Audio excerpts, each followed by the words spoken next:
here with Trevor Bayne. And Trevor, we're hanging out in your hauler, is that correct? You got the language already. You're good to go. I am full on NASCAR ready, I think.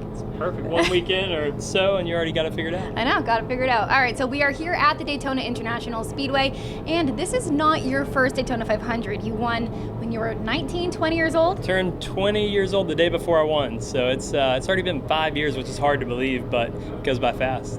So what was it like being that young, winning the biggest race of the season? Well, it was my first time here racing the Daytona 500, so I had no idea what to expect, kind of hoped for a top 15, and we go and win the race. So that puts a lot of pressure on you every time you come back to try to relive that, but just winning that race is something that's indescribable, really. I mean, anybody you talk to that's won it before is, they can tell you the same thing. It's just hard to put it into words. Mm-hmm. So obviously it was extremely special. It was the Daytona 500. You were 20 years old, but also you were riding in the 21 car. What was that like?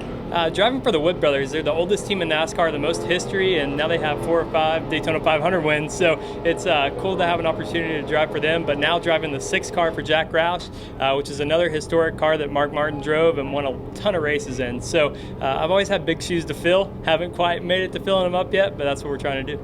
Yeah.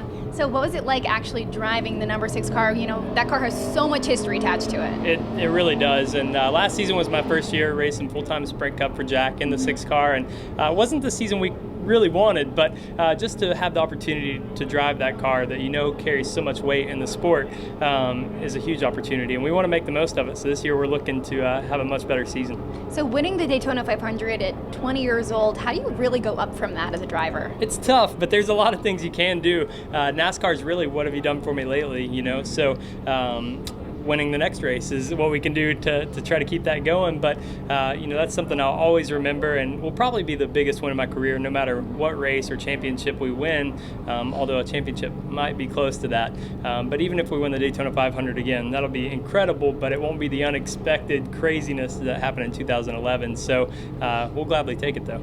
Now, Roush has made a lot of improvements this season, from years past. What are those improvements, done for your team, and what do you expect them to do for your team this year? We're about to find out. So we're at race number 1, and hopefully we can perform better, like I said. But we've made a lot of changes in our organization, and all that's to have better results.